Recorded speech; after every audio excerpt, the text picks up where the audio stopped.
परीक्षित भगवान की कथा सुन रहे हैं।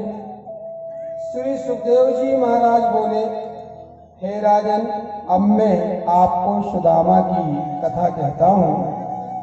जैसे वह प्रभु के पास गया और दर्द कटा तो आप ध्यान दे करके सुने। दक्षिण दिशा की ओर एक द्रविड़ देश है। वहां पर विप्र और बनिया बसते थे, जिनके राज्य में घर घर होता था भगवान का भजन, सुमिरन, हरि का ध्यान, और सभी तप, यज्ञ, धर्म, साधु, संत, गौ, ब्राह्मण का सम्मान करते थे। वहीं पर श्री सुदामा जी ब्राह्मण नाम के ब्राह्मण रहा करते थे, और वह भगवान श्री कृष्ण के गुरु भाई थे, मित्र थे। अति दीन, अति गरीब, धनहीन, तनहीन, महादरिद्री, ऐसा जिसके घर में खाने के लिए कुछ भी नहीं रहता था। एक दिन सुदामा की स्त्री निर्धनता से अति घबरा महा दुख पाकर के अपने पति के पास आई और बोली, महाराज, अब तो मैं बहुत दुख पा रही हूँ, बहुत दुखी हूँ। उसने कहा, तुम्हारे बच्चों के लिए खाने के लिए भी अन्न नहीं है, बहुत दुखी हूँ। मैंने सुनी हूँ कि तुम्हारे मित्र द्वारकाधीश, द्वारका के राजा कृष्ण भगवान है। अरे इतने बड़े धनी तुम्हारे मित्र हैं, आज तक आप उनके पास क्यों नहीं गए? उनके पास जाइए ना, वो कुछ देंगे। सुदामा ने कहा, अरे सुशीला, मैं क्या बताऊं, कहां वो राजा और कहां मैं फटे हाल, मेरे फटे कपड़े, मैं दरिद्र, कैसे उस महल में जाऊंगा और मेरा वहां पर क्या सम्मान होगा? और जाऊंगा तो उतने बड़े राजा हैं, उनके लिए कुछ भेंट भी ले जाना पड़ेगा, तो मेरे पास कुछ देने को भेंट भी नहीं है, मैं क्या ले जाऊं? सुदामा ने देखा अन्न नहीं था। सुदामा दुचार कर गई, भिक्षा मांग करके लाई, उसमें चावल मिला। पर कभी कभी पंडित लोग प्रवचन के दौरान बहुत ज्यादा अधिकता कर देते हैं। क्या कह देते हैं कि उस चावल में कोड़ा मिला था, ऐसे ही चावल था, कोड़ा वाला चावल। मैं इस बात को नहीं मानूंगा।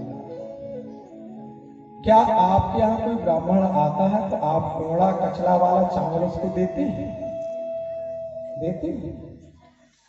नहीं देते, साफ वाला देते। तो क्या उस समय पर ऐसा होता रहा होगा कि पंडित आए तो उसको कोड़ा में लिए चावल देते रहे? चावल क्यों रहेगा? साफ चावल। इस चावल को फटा कपड़ा हो सकता है, उसमें बांधा, गठरिया और लोटा रखे, रस्सी रखे, अपनी धोती रखे, और सुदामा जी द्वारका के लिए रवाना हुए। चले श्याम सुंदर से मिलने सुदामा, गाते चलो मन में हरे कृष्ण रामा। चले श्याम सुंदर से मिलने सुदामा, गाते चलो मन में हरे कृष्ण रामा। चले श्याम सुंदर से मिलने सुदामा, गाते चलो मन में हरे कृष्ण रामा।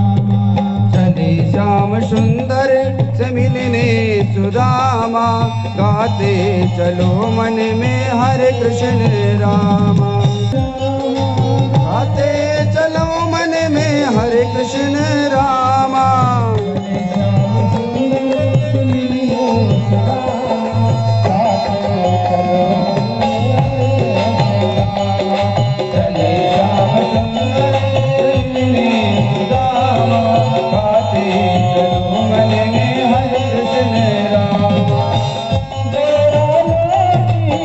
हाथ में टंगाए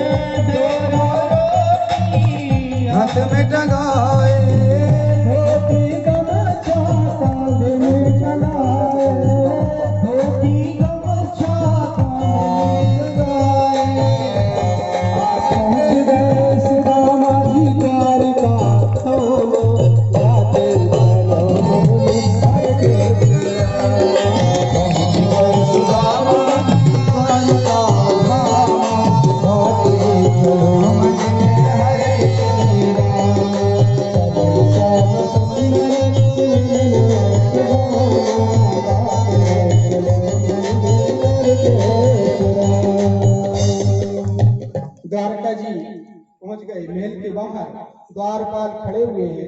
द्वारपालों से बताया कि मैं कृष्ण का मित्र हूँ बचपन का, मुझे जाने दीजिए, परंतु द्वारपाल जाने नहीं दे रहे हैं। अरे द्वारपालो जा कन्हैया से कह दो, अरे द्वारपालो कन्हैया से कह दो, द्वार सुदामा गरीब इधर पे सुदामा गरीब घर पे सुदामा गरीब इधर पे सुदामा गरीब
सुदामा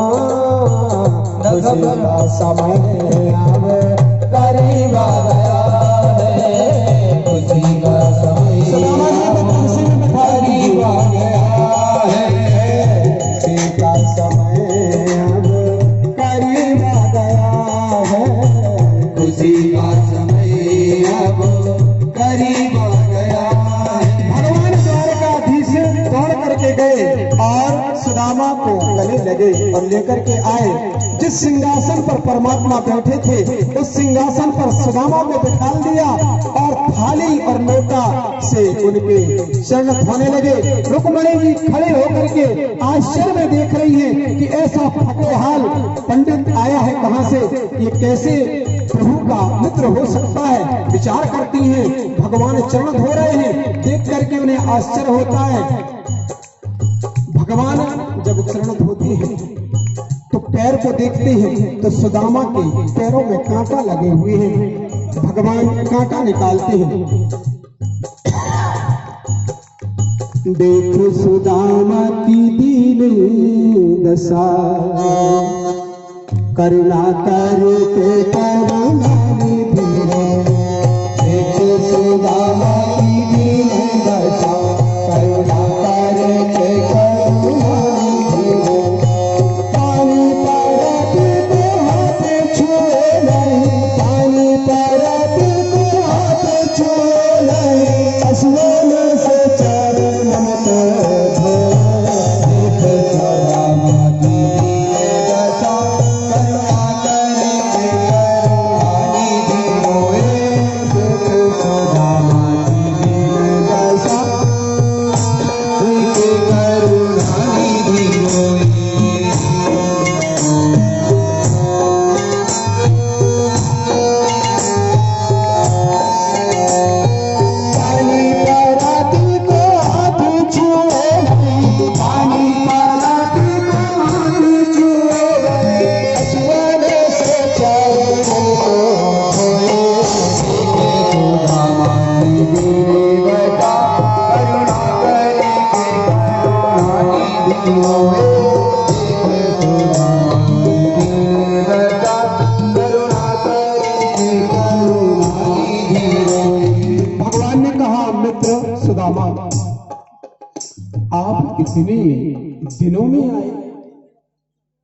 आप मेरे पास इतने देर से क्यों नहीं आए?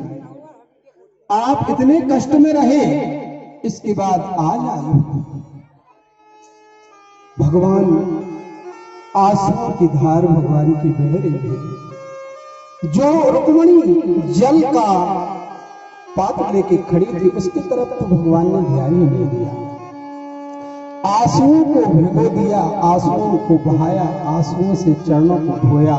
हे दीनबंधु, आपके चरणों में कोटि कोटि प्रणाम है। नमो ब्रह्मण्य देवाय गौ ब्राह्मण हिताय च जगत हिताय कृष्णाय गोविंदाय नमो नमः। हे ब्राह्मण देवता, जगत को धारण करने वाला यह कृष्ण, गौ ब्राह्मणों संतों का हित करने वाला यह कृष्ण आपके चरणों में प्रणाम करता है। बोलिए कृष्ण भगवान की जय। अब बात क्या हुई कि जिस समय पर कृष्ण, सुदामा, बलराम और सभी उज्जैन में पढ़ते थे, सांदीपन के यहाँ बरसात के दिन थे, तो गुरु माता ने कहा कि बेटा आश्रम में जलाऊ लकड़ी नहीं है, सब जाओ पढ़ने वाले बच्चे जलाऊ लकड़ियां लेकर के आना। गुरु माता जाते समय कृष्ण आगे निकल गए, पीछे सुदामा रह गए, तो सुदामा को चना बांध करके दे दी, फूटा, कि भूख लगे तो रास्ते में फूटा खा लेना। अब भगवान आगे है, पीछे सुदामा है। सुदामा उस फूटा को, फुटरिया को आखिरी में दबा लिए और वहां गए तो जो वृक्ष होता है जिसमें खोखट होता है उसमें गठरिया को रख दिया, लकड़ी इकट्ठी किए और लकड़ी गट्ठा बांधे, एक को एक लकड़ी उठाई और कृष्ण आगे हो गए और पीछे सुदामा हो गए। अब वर्षा होने लगी तो कृष्ण को भी भूख लगी थी, सुदामा को भूख लगी, तो सुदामा ने क्या किया कि अपने चना की पुटकिया निकाला और धीरे धीरे चना खाने लगा। जब चना चावने से कट कट की आवाज आई तो भगवान ने कहा, क्यों मित्र, आवाज काय की आ रही है? सुदामा ने कहा, बहुत वर्षा हुई है, ठंड लग रही है, मेरे दांत किटकिटा रहे हैं। भगवान ने कहा, तुम जिंदगी भर दांत किटकिटाते रहो। गुरु से कपट, मित्र से चोरी, या हो निर्धन या हो कोढ़ी। इसके कारण से सुदामा को गरीबी हुई। आज जब सुदामा भगवान के दरबार में आए तो भगवान ने बहुत उनका स्वागत किया और इसके बाद भगवान खड़े हो गए और सुदामा को भी खड़ा किया और कहा कि सुदामा, भाभी ने क्या भेंट पहुंचाई है, खड़े हो जाइए, क्या भेंट पहुंचाई है? ऐसा कह करके और सुदामा जी से पूछने लगे। सुदामा पुटकिया को लुकाने लगे और कृष्ण भगवान जो है जबरदस्ती ढूंढने लगे और इस प्रकार ढूंढते खोजते और भगवान को चावल की पुटकिया मिल गई। चावल की पुटकिया जो पहुंचाई थी उसे भगवान ढूंढ रहे हैं बार बार। जोरदार ताली बजाइए सुदामा के लिए। भगवान पुटकिया को पा गए, उसको खोला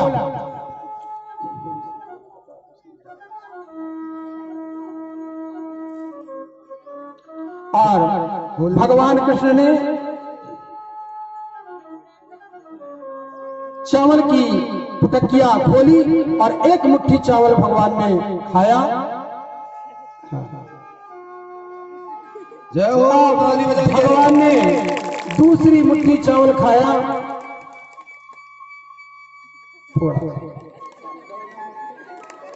और भगवान तीसरी मुट्ठी निकाले। रुक्मणी खड़ी हो गई, रुक्मणी ने हाथ पकड़ लिया भगवान का। हे प्रभु, आपने एक मुट्ठी खाया सो एक लोक का राज दे दिया, दो मुट्ठी खाया सो दो लोक का राज दे दिया, अब तीसरी मुट्ठी भी खा जाओगे और तीनों लोक दे दोगे तो हम कहाँ रहेंगे? ऐसा कह करके रुक्मणी ने चावल के दानों को बगरा दिया। बोलिए कृष्ण भगवान की जय। और थोड़ा सा प्रसाद रुक्मणी भी खा गई।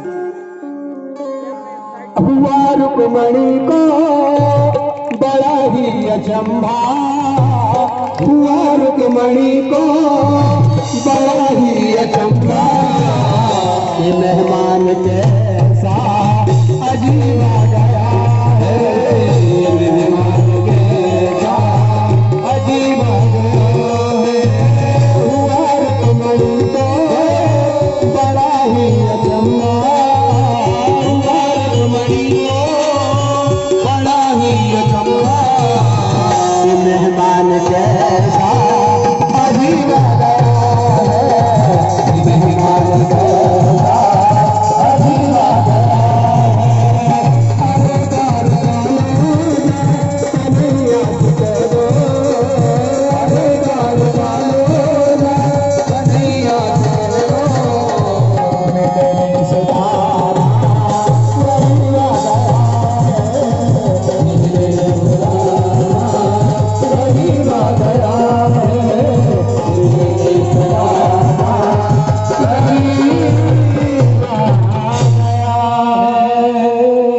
अब आप बैठ जाइए।